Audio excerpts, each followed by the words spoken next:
Shalom, shalom, and welcome to this evening's Torah and Customs class, part 39. Tonight we're going to be studying a double partial reading. And, the first one is called Mattot, Numbers 30. It begins in the book of Numbers, chapter 30, verse 2, through chapter 33, verse 42. And then the second reading comes from Masa'ei. And it begins in the book of Numbers 33, verse 1 through chapter 36, verse 13. We're going to begin our broadcast here shortly. But in the meantime, if you have any questions or be thinking about the questions that you want to ask during the class, please email at asktheRabbi@tzion.org, and we'll be happy to answer those questions as fast as we're able to. And if we don't get to it, then just hang tight, and we'll get to the email forum later in the weekend to answer your questions.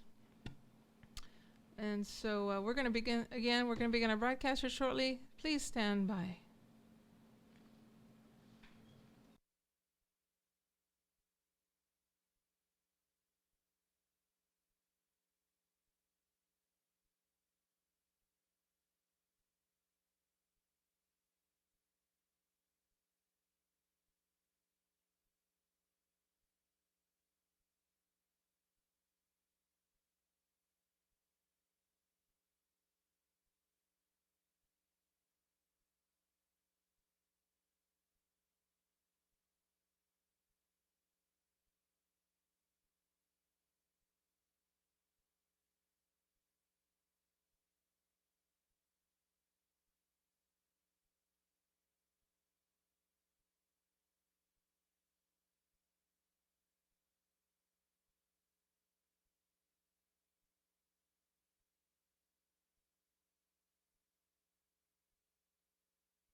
How's that? I disappeared without voluntary association.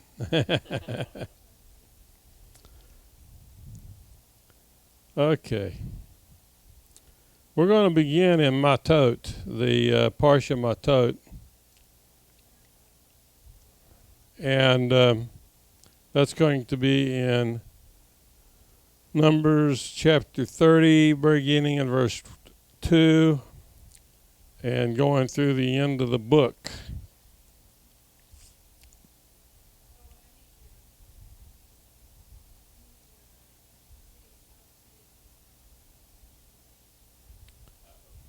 End of what book?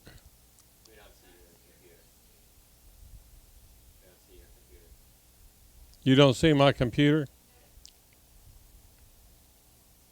You're connected. Don't pick NDI. You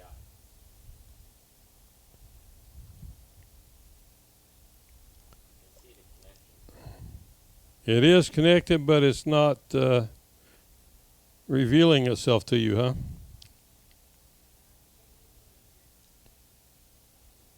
Okay.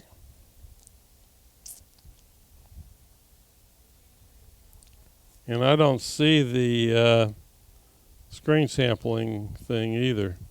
Scanning the screen scanning software. That would do it.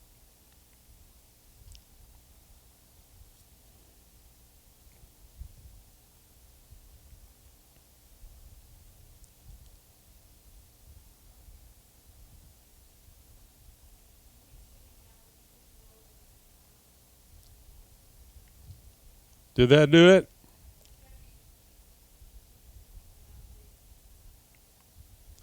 She sees it now?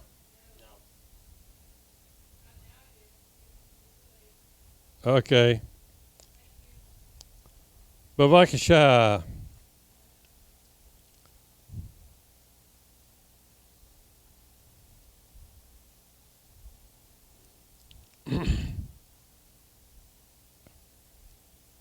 So we're going to start off in Parsha 42, which is beginning in chapter 30, verse 2 through 42. And then we will continue on through Masa'ei, which means basically it's the mileposts of the journeys through which the children of Israel went as they journeyed into their promised land.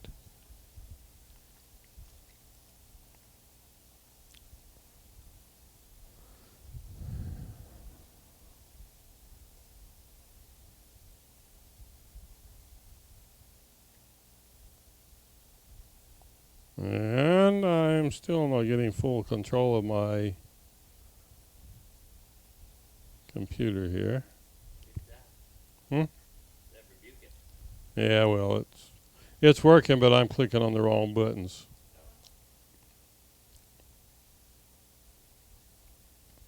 All right, well, let's just go on back to chapter 30, and then we'll leapfrog over to chapter 33.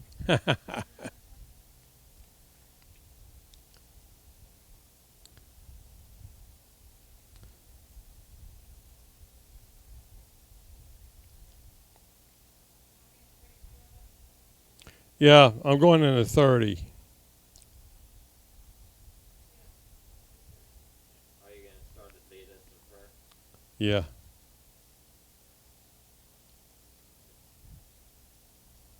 I'm a little contrary nature here in my computer, but that's all right. We just finished the Haftorah. We finished Pinchas, which is the last Torah parsha we studied, and now we're going to go into Mattot, which means tribes, and Moses is going to be talking to all the tribal leaders, tribal elders, and giving them some final instructions for the book of Numbers. Why did they call this book Numbers? The accounting of men able to go to war. Because it's dealing with census. Yeah. Yeah, exactly. Hazak. How many battle-aged men do you have? No, I was just letting her know there's feedback there for a second. Now my chair's got its own little feedback. If I rock just right on it, it goes squeak, squeak, squeak. Anyway. So, we're going to be studying about the tribal leaders and what Moses told them. I'm going to stand for prayer. You can just name it up while I'm standing. It's awkward? It's coming. It looks fine. Trying to do it steady. You don't like it. I mean, you're a perfectionist, huh? You think you're a perfectionist. Watch God work. Mute my. I'm sorry? No, it's the same. Mute my mic. I think it's my mic that's feeding back. Feedback. Well, the feedback is clear. God's right and we're always wrong.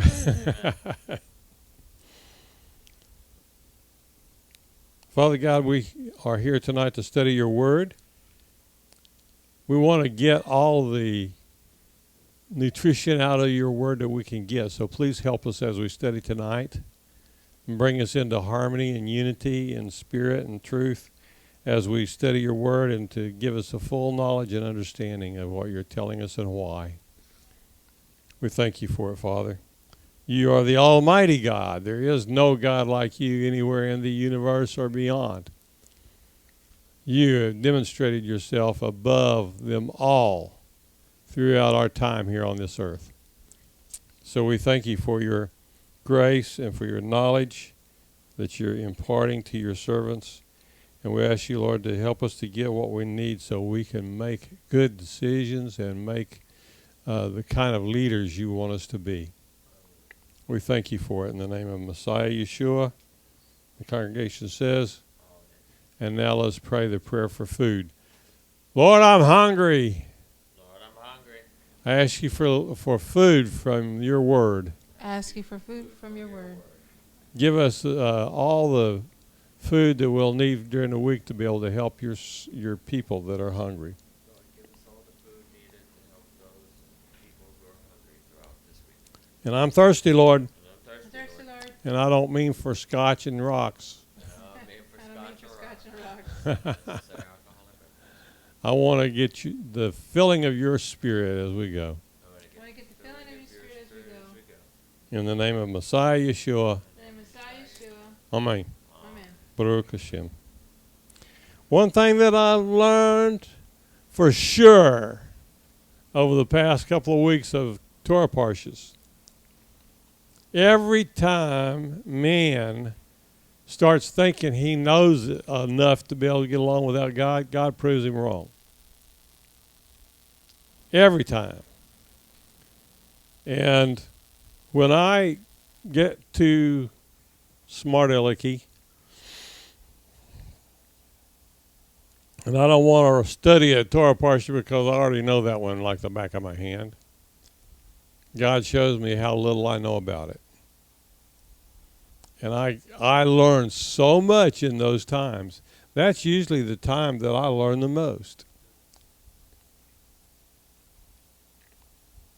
So,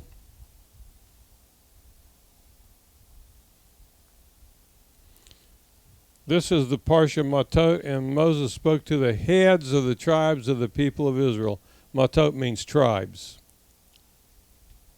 And he said, here's what Yahweh has ordered. When a man makes a vow to Yahweh or formally obligates himself by swearing an oath, he is not to break his word, but is to do everything he said he would do.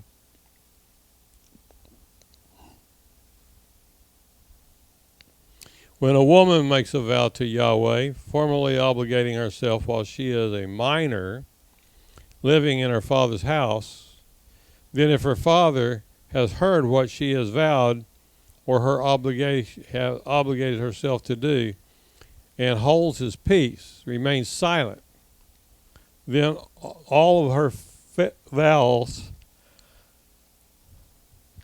remain binding. Every obligation she has bound herself will stand. But if on the day her father hears it, he expresses his disapproval, then none of her vows or obligations she has bound herself with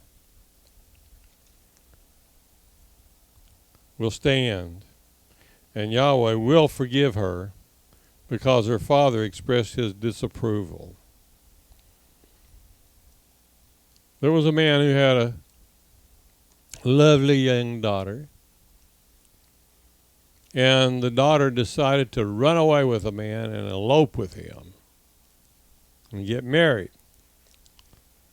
The minute her father heard it, he immediately says, that's not what God's word says. That if I don't approve of this, God will not honor it. So he says, I verbally express that I disapprove of these vows that she is making. And that the marriage will not stand. And she went off in a tangent, in a temple tantrum. And then the father kept saying, oh no, this marriage will not last because I did not approve of this vows that she's taking. And about a month or two later, the marriage fell apart. And the daughter came back home to her father. And it's because her father did not approve of the vows that she made with this guy. Turned out he was not much better than a common criminal.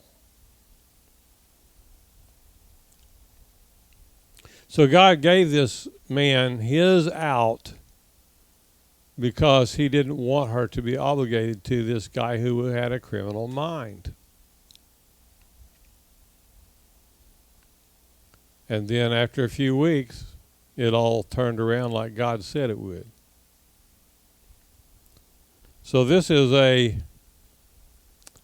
I think you could call it a pressure relief valve.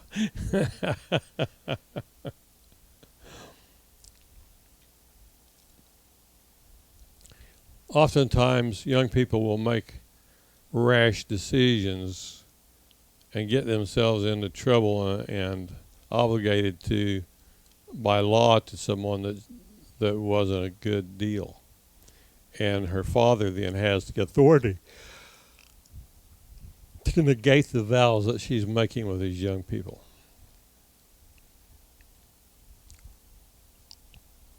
Same thing is true for a young woman who is married. She comes home and her husband hears that she has made a vow in such a way.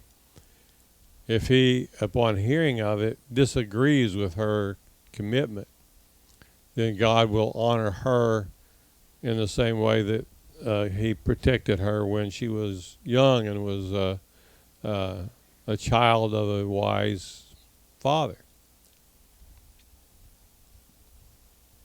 If her husband expresses his disapproval on the day he hears it, can't wait. You can't say, well, I guess I'll wait and see. No.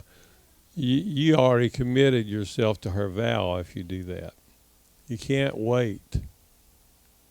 It has to be on the day he hears of it. If her husband expresses his disapproval on the day he hears of it, and will vow the vow which is on her and the obligation to which she has bound herself, Yahweh will forgive her. So there are all kinds of conditions that are set up in here for people who are getting married, because the vow is the wedding vow. Even for a widower, if she's getting married again to some guy and she makes a vow for herself, when her husband hears it, if he disapproves, she will be released from that vow. So most of these things on vows in here have to do with wedding vows, marriages.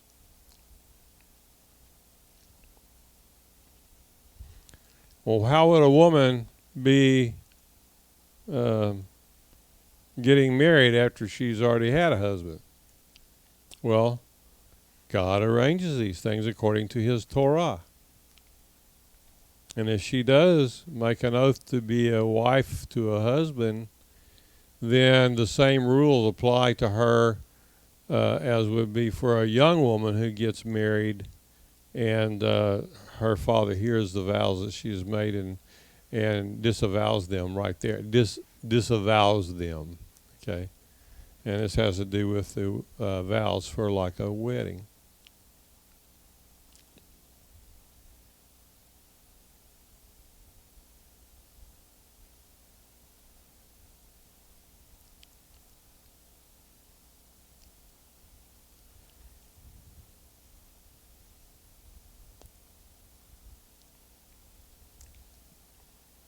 Yahweh said to Moses, on behalf of the people of Israel, take vengeance on the Midianites.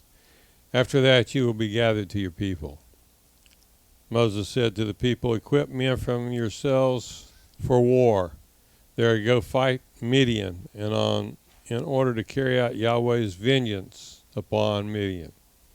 In order to carry out Yahweh's vengeance. Yahweh's vengeance. Yahweh's angry here.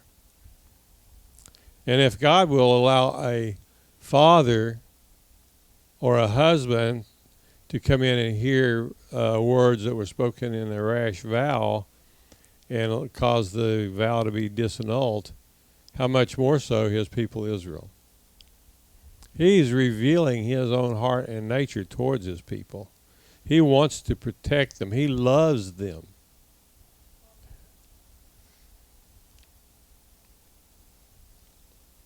You're to send to war 1,000 men from every one of Israel's tribes. Well, how many men of war would that be? 12,000. That's a sizable army. You're to send to war men from every one of Israel's tribes. Huh? Oh, would that be 13,000? Oh, I thought this was good. Sorry. So out of the thousands of people in Israel, 1,000 armed men from each tribe, 12,000 altogether, were mustered for war. Moshe sent them and 1,000 from each tribe to the war. He sent them and Pinchas and son of Eleazar, the Cohen, to war with the holy utensils and the trumpets for sounding the alarm in his care. They fought against Midian as Yahweh had ordered Moses, and they killed every male. They killed the kings of Midian, along with the others who were slain, Evi, Rekem, Tur, Reva, the 5 kings of Midian. They also killed Balaam, the son of Beor, with the sword. Why? Because he had taught Balak how to break Israel so that Yahweh would turn his back upon them and revoke his blessings upon them. The people of Israel took captive the women of Midian and their little ones, and they took booty all their cattle, flocks, and other goods. They set fire to all of their cities and the areas where they lived, all the camps. They took all the booty, all the people and animals they had captured, and brought the captives, booty, and spoil to Moses. Eleazar the Cohen and the community of Israel in the camp of the plains of Moab by the Jordan across from Jericho. Moshe, Eleazar the Cohen, and all the community leaders went to meet them outside the camp. He is angry. But Moses was angry with the army officers and the commanders of thousands and the commanders of hundreds coming from the battlefield. And Moses asked them, you let the women live? Why, these are the ones who, because of Balaam's advice, caused the people of Israel to rebel. breaking forth with Yahweh in the Peor incident, so that the plague broke out among Yahweh's community. Now kill every male among the little ones, and kill every woman who has ever slept with a man. But the young girls who have never slept with a man, keep alive for yourselves. You can use them as slaves. Pitch your tents outside the camp for 7 days. Whoever has killed a person or touched the corpse of someone slain, purify yourselves on the 3rd and 7th days, and you and your captives. Also purify every garment, whether of skin or goat's hair or anything made of wool.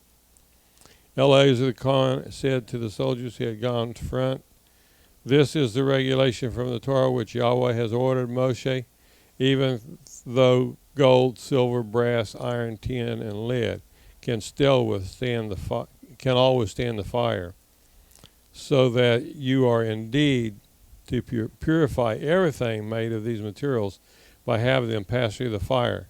Nevertheless, they must also be purified with water for purification. Everything that can't withstand the fire, you are to have to go through the water. On the 7th day, you are to wash your clothes, and you will be clean. After that, you may enter the camp." Yahweh said to Moses, "Take all the booty with both people and animals, you, Eleazar the Kohen, and the leaders of the clans in the community, and divide the booty into 2 parts, half for the experienced soldiers who went out to battle, half for the rest of the community. From the portion of the soldiers who went out to battle, levy a tax for Yahweh, consisting of 1/500th of the persons taken in battle. Take it from their half and give it to Eleazar. The Kohen as a portion set apart for Yahweh. From the half that goes to the people of Israel, you are to take 1/5 of the persons and of the cattle, donkeys, and sheep, that is, of all the livestock, and give them to the Levim, donkeys and sheep, that is, of all the livestock, and give them to the Levim taking care of the tabernacle of Yahweh. Moshe and Eleazar the Kohen did as Yahweh had ordered Moses."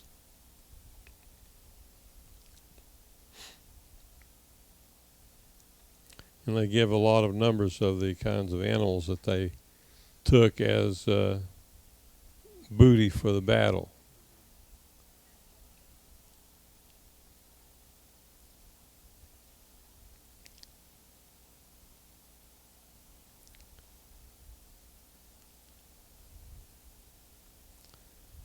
And then some of the people of Israel wanted to build their cities on that side of the Jordan before even crossing over. And Moses got on the case about it. Why are you trying to entice Israel to rebel against Yahweh? And he compared it to what Balaam did with Balak.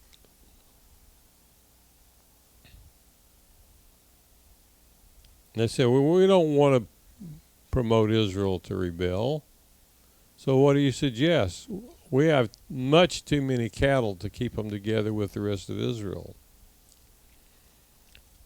So Moses prayed about it, and God instructed him to go ahead and set aside the portion that was already taken captive by Israel there on that side of the Jordan.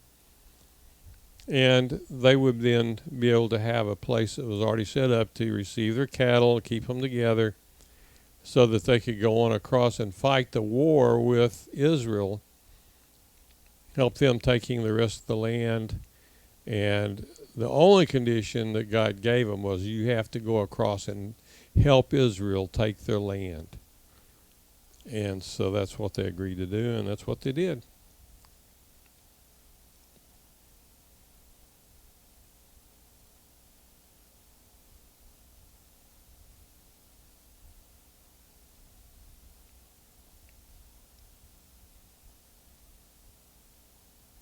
Okay, so that's this section of Mattot.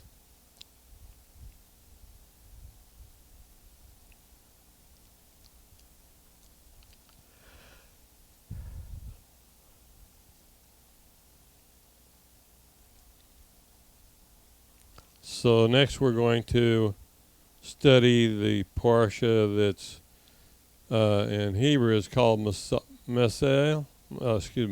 Masa'ei. Masa'el. That's not an L, that's an I. Masa'ei. And it means stages, or the journey positions where they had traveled through the wilderness on the journey to go into the promised land. And the rest of chapter 42 deals with these stages.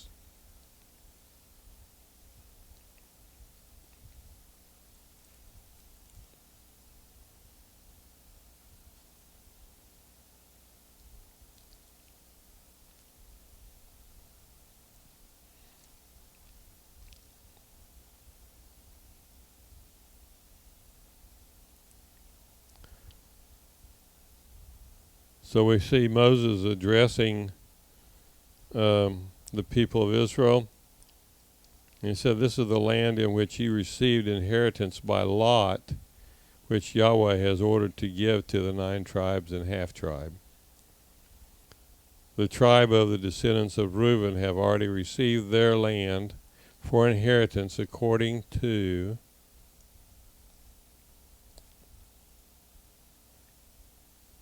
their clans. So have the descendants of Gad and the half-tribe of Manasseh. These 2.5 tribes have received their inheritance on this side of the Jordan, from Jericho and eastward toward the sunrise." This is prophecy. I hope everybody is listening clearly to what I'm about to say here. 2.5 tribes received their inheritance before crossing the Jordan. What is crossing the Jordan a picture of?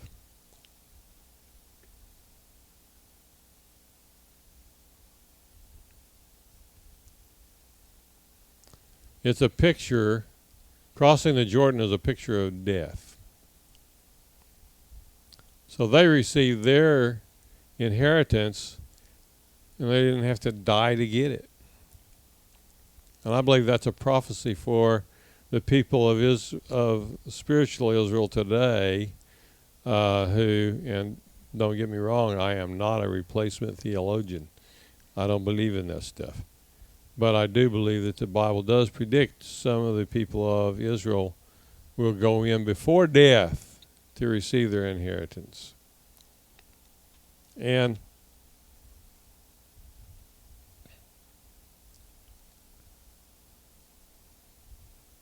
some of us are doing that by fighting spiritual battles for the rest of Israel. We are given permission to receive our inheritance early. I can't tell you to what degree or another this goes to, but it does have spiritual applications for us who are journeying through the land on the way to the land of Israel that we were promised by God.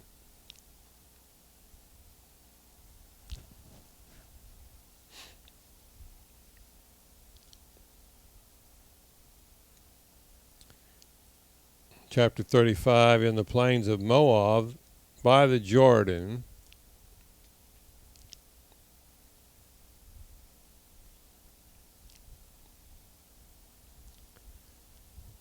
I'll just go ahead and get this up here where I know where I'm at. Across from Jericho, Yahweh said to Moses, "Order the people of Israel to give the Levim cities to live in from the heritage they will possess. You are also to give the Levim some of the open land surrounding the cities. They are to have cities to live in, while their open land will be for their livestock." Well, wait a minute. Now, the Levites were not supposed to get an inheritance. So what is this they're receiving here, if not an inheritance? Well, it's a fact that the Levim, because of their responsibilities in supporting the temple and the holy days, the Moedim, they had to have fields to raise their flocks in, because they had to come up with unspotted lambs and things in order to have sacrifices to give Israel in exchange for maybe sacrifices that were a little less than perfect. So they would hold these flocks that they had been raising and find some that are unspotted and without any problems to speak of. And so these animals would be exchanged with Israel for unspotted animals that could be used for the sacrifices in the Holy Land.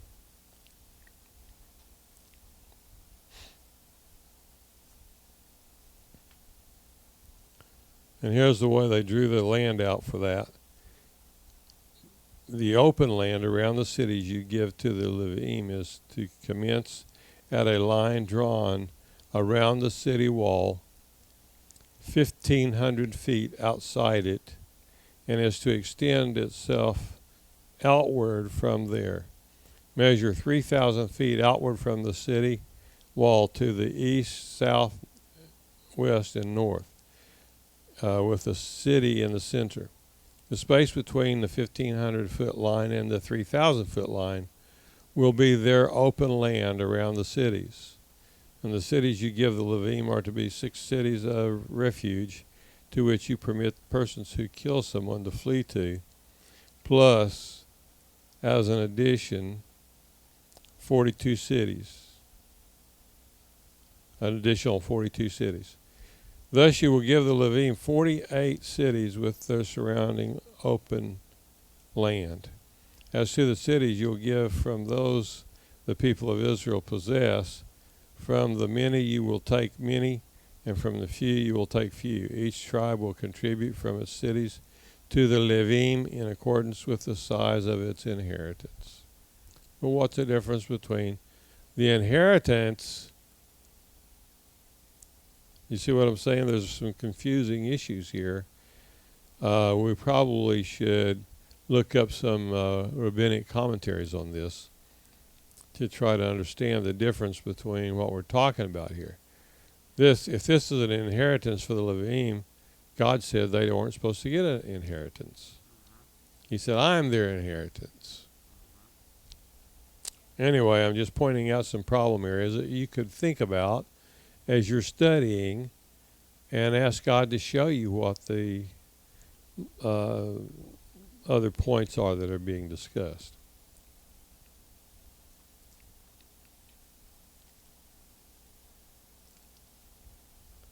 Okay, so then he discusses the cities of refuge. Now, what's that? But what's going on here that's different from here in the United States, where we have some refuge cities for people that are coming in here that are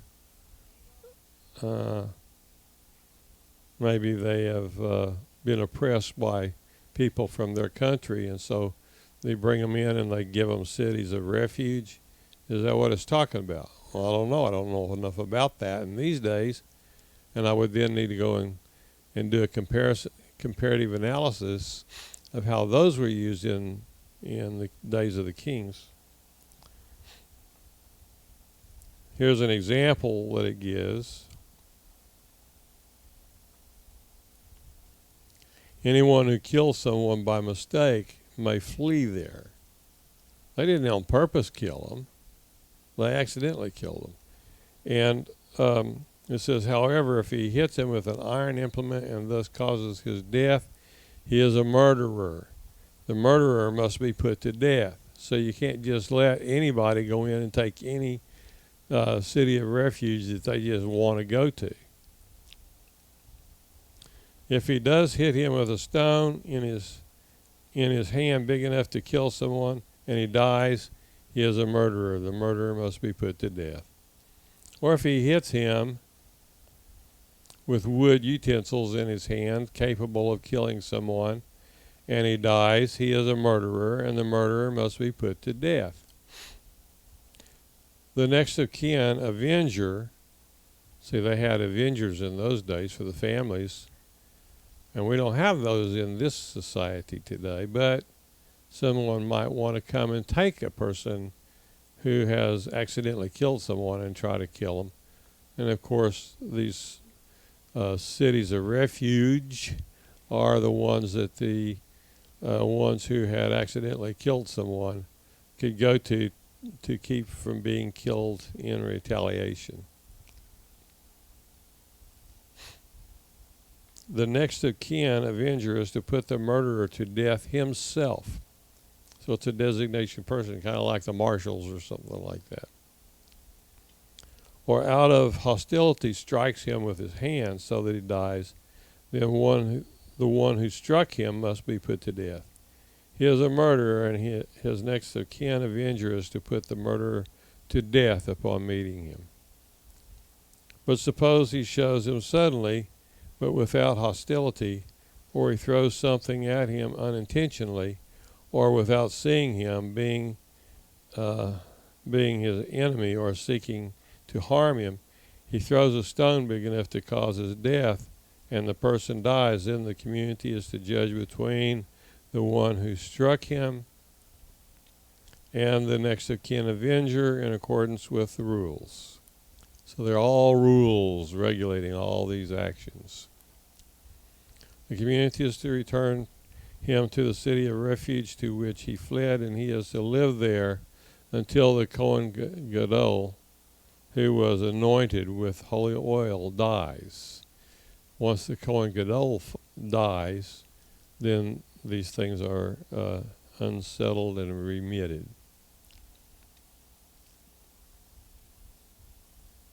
The next of kin avenger finds him outside the limits of his city of refuge, and the avenger kills the killer.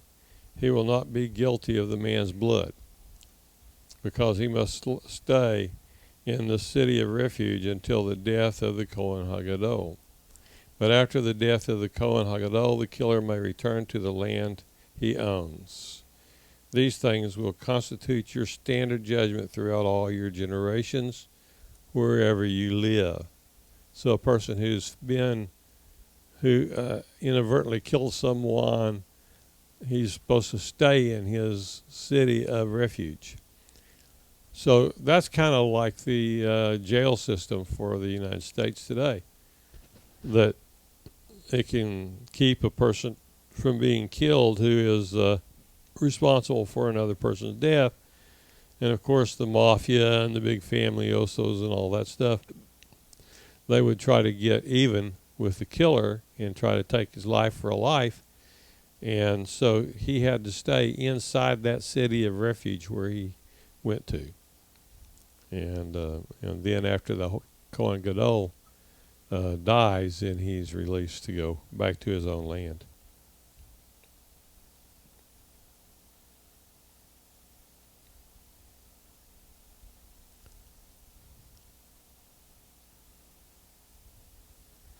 If anyone kills someone, the murderer is to be put to death upon the testimony of witnesses, but the testimony of only one witness will not be sufficient to cause a person to be put to death. So here's some regulations that deal with those who would be the family avengers.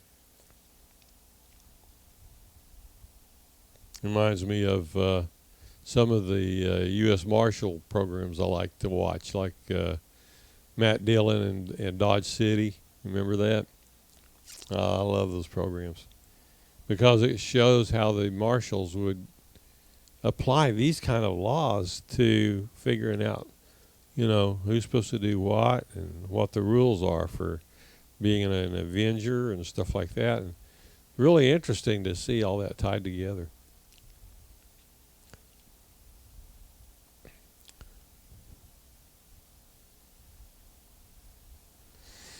You're not to accept a ransom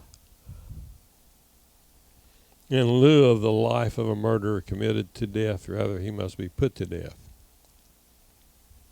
Likewise, you're not to accept for someone who has fled to his city of refuge a ransom that would allow him to return to his land before the death of the Kohen. In this way you will not defile the land in which you are living. For blood defiles the land, and in this land no atonement can be made for blood shed in it except the blood of him who shed it.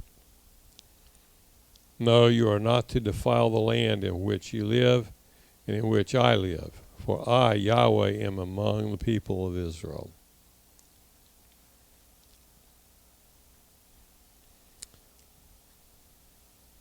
Well, I kind of feel like I'm done with this. So let's go to the end. These are the mitzvot and the rulings which Yahweh gave through Moses to the people of Israel in the plains of Moab by the Jordan, across from Jericho. And now everybody says Hazak. Okay. Hazak, Hazak, v'anit Hazak. Be strong, and let us be strengthened. And we will call this good enough for this week's Torah Parsha. And I hope you got something good out of this. I think it's always interesting to go back and look at the rules and regulations on these things. So it gives a sense of the fairness and the strictness with which God operates. Next week we leave the book of Numbers. We're gone out of it as of tonight, and we will begin the book of Devarim, which means matters or things, words that Moses spoke to all Israel on the far side of the Jordan River. In other words, not in Israel, but across the Jordan from Israel. And these are the things that he spoke on that side. Now, some people say that Moses was just afraid that shortly after his death that the people would rebel and go back to the old ways that they were living before, and that's not what he or God wanted. So Moses was speaking most of these things, they say, out of fear that they would rebel and go back towards their old ways. Well, that's it for tonight. May God bless you and open your eyes as you study and give you abundantly from his word. Hallelujah. That's it.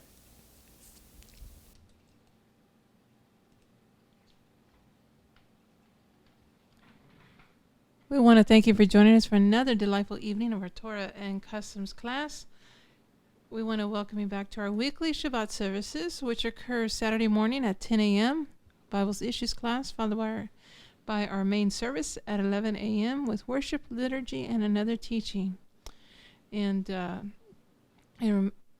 please remember Rosh Chodesh, the beginning of the new month, the 5th month of the biblical calendar, begins Thursday evening at sunset. And we're going to have an assembly here at 7:30. Hope you can join us. Call us at 512-452-8700. Thanks. Shalom.